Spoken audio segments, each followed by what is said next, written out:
Hello everyone, I'm Sophie and I'm currently at Kechara Forest Retreat, Bentong, Malaysia. This will be the book that I'm reading from, Why I Make Myself Unhappy. This is by my guru, His Eminence, the 25th Sam Toko Rinpoche.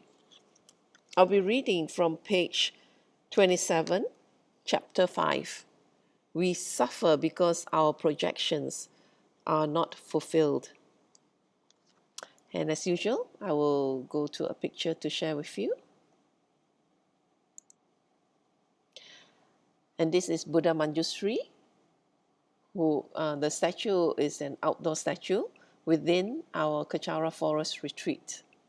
So there are a lot of big statues, within our compound that we are able to make prayers at, circumambulate, and also offer candles, or make offerings of mantra stones. And it's all very it's set within all the greens. It's all very peaceful and soothing for the mind. Right, page 27, chapter 5. We suffer because our projections are not fulfilled. Our upbringing, our culture, our background, and what we expect is false. That's the quote. We need to let go of conventions, projections, cultures, upbringing, expectations of experiences. That will help us let go. We will feel less at loss. We'll feel less loss. And we'll find a purpose in our lives. I repeat, due to past experiences, we hold on to conventions. If we are Chinese, at Chinese New Year's, everything must be red or we won't have fortune. But that means everybody who doesn't have red on Chinese New Year's must be a failure. And then we get attached to that. What I'm saying here is, I'm not putting down Chinese culture and 5,000 years of rich Chinese heritage. What I'm saying is, if it suits everybody to have red, have red. If you go home to your family in Penang or Ipoh or Teluk Intan or Greek or Kelantan or Tibet, and they want red and it makes them happy, put red. But if you go to another place and you have to have red, and they don't want red, and then a big argument ensues, it's not a happy gong xi fat cai, is it? What I'm saying is, that is convention. Those are things created by humans who don't have wisdom, which say we need to do things in a certain way, otherwise good fortune or good things won't come. Celebrate Chinese New Year. Wear red. Have red houses. Everything red. Be red. Hang out in Jalan Alor red. No problem. But if you're in a place that doesn't understand, know that you don't have to have that and force it down people to say, I have to have it. Holding culture, holding convention can be beneficial, but if we do it wrongly, it could be evil. It could hurt people. Similarly, this applies to our projections. How we expect a situation to be, how we expect a person to be. Most of us, and you guys contemplate deeply, please. Most of us suffer because our projections are not fulfilled. We have a projection of how a certain situation must be. We have a projection of how people should be. We have a certain projection of how we must do certain things. And when we do it and that projection doesn't happen and it doesn't materialize as we have projected, we become angry. Why? Because our upbringing, our culture, our background, and what we expect is false. Then we create suffering for other people and other situations. Why? Other people don't have the same upbringing as us. Other people don't have the same values and thinking and culture and background as us. How can everybody be exactly like us? We have a false expectation of others. When we plant that false expectation on others and they don't meet up to it, we get into a cat fight. We scold, or we show a black face, or we say nasty things. We create more suffering for them and us. And if you don't believe in karma and religion and Buddha, no problem. But you can believe in humanity. You don't create harmony and happiness by your projections. You don't create harmony and happiness when you actually do that to other people. Because if you don't believe in the next life, no problem. Believe in this life. Believe that if you do that, that's not right.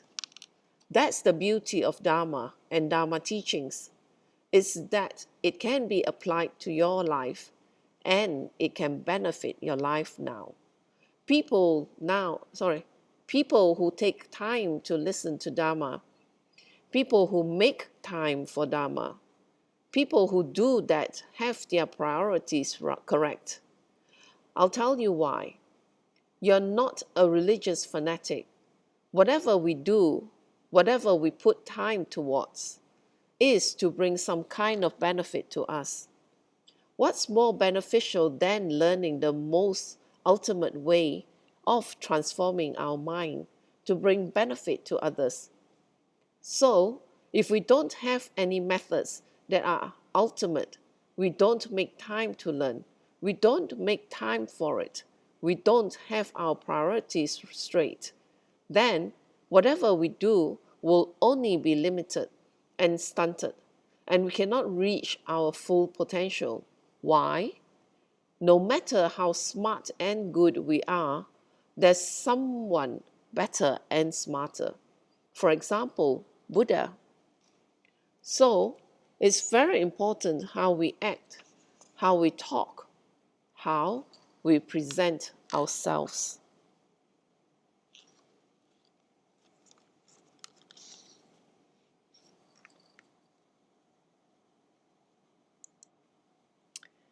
With that, I end this session.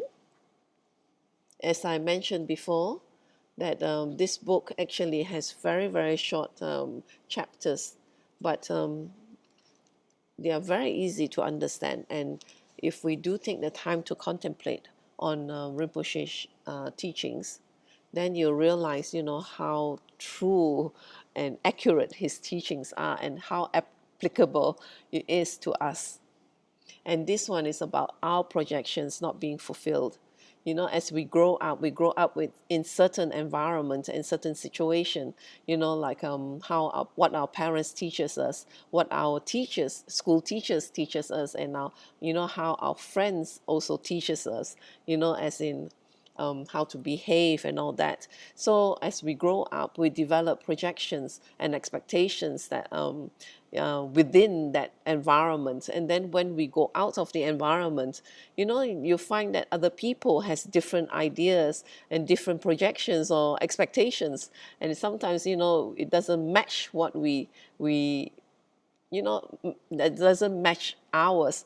And that's when, things become unhappy, because with the differences, then if we are not patient and accepting, then it may irk us or make us angry or irritate us. So that is why Rinpoche says, let go of our projections, and don't stick to it, don't be attached to it, because everything changes. It's just like what Rinpoche said, in Chinese New Year, during Chinese New Year, all the Chinese likes red because they say that it brings prosperity, and let's say if you were to go to another country and they don't like that color, and you insist on having red because you're Chinese, then you will bring a lot of unhappiness to the people there, and who knows what will happen. So that is why, and this red, expectation is like man-made, because I mean it doesn't have to be red, to be prosperous. It's basically our hard work and the situations that we create for ourselves, that whether you are prosperous or not. So that is for this chapter. And thank you for sharing your time with me. And I will end this with a completion dedication in Tibetan. Jangjub Sencho Rinpoche, Make Panam Geishi, Ke Panam Pame Payang, Gone Gondu Pewasho. Tony Towa Rinpoche, Make Panam Geishi, Ke Panam Pame Payang, Gone Gondu Pewasho. Daso jenis apa gewadi dan drowa guna kampadang cepat jesun losan trapai tampingin boring dosa se sho kewa kuntu yang dalam madang drami choki pala long choching sadam langi yote razone doje changi ngopang otuso gewadi nyoduda lama sangyo droyone drowa chika malupa de salago pashu choki ka posong kapa chosunam papewala geki sama siwadang tungki malu sangwasho dadam sengi dosunda drowa songi latene gewa losan trapai tampayu riva Gyushi. Ni modeles endele ni mengonyan dele shin ni sintatu dele pel kunchu sungi jingilo kunchu sungi ngotuso kunchu sungi trasi sho jeso lama kusen rap ting ching nom katri ni chochu ke padang losam tempe dromi sop sungi droe munsa tato ni gyushi gangri rawe ko shin kam dem pendan dewa malu gyo ni charen se wan tensi soi chape shiri baru den gyushi Home dumping otro malupa, then de dala sal du so, kodan den palong chok nam, ke pasu shik shuk den sel. Thank you again for sharing your time with me, and I do hope that you will join me with my next session, where I continue on chapter 6. Yes, chapter 6. Bye bye. I'll see. Look forward to it. Thank you.